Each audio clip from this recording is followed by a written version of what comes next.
Uğur, Murad, Melisa. Bunlar ötən il uşaqlara ən çox qoyulan adlardır.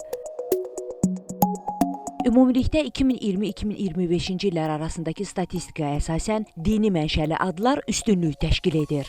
Həsən, Hüseyn, Əli, Zəhra adlarına daha çox üstünlük verilir. Dilçilik İnstitutunun elmi işlər üzrə direktor müavini Baba Məhərrəmli bildirir ki, adlar bir millətin kimliyi, tanınma nişanıdır. Valideynlər uşaqlarına ad verərkən tələsməməli, diqqətli yanaşmalıdırlar. Bəzən onlar övladlarına qoyulan adların mənalarını da bilmirlər. Milli adlarımıza üstünlük verməlidirlər.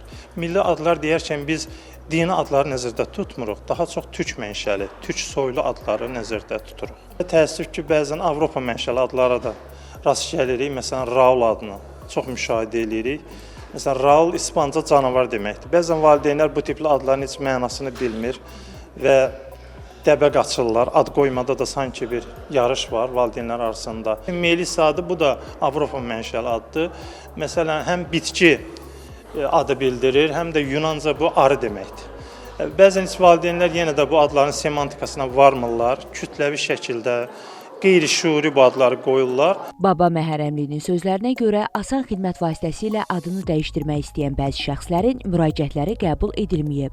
Məsələn, Dünyamalı adını bir nəfər vətəndaşımız Dimitri adı ilə əvəz etməsini istəyib.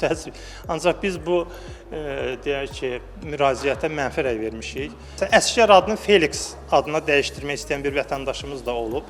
Məlahət adını Mila adı ilə dəyişdirmək istəyən bir vətəndaşımız müraciət eləmişdi. Baba Məhərrəmli onu da bildirdi ki, əvvəllər xüsusilə Bakı kəndlərində aktual olan Balaqədeş, Baladadaş, Ağadadaş adları isə son dövrlərdə sıradan çıxıb. Aytən Fehruz, Samir Qasımov, Xəzər xəbər.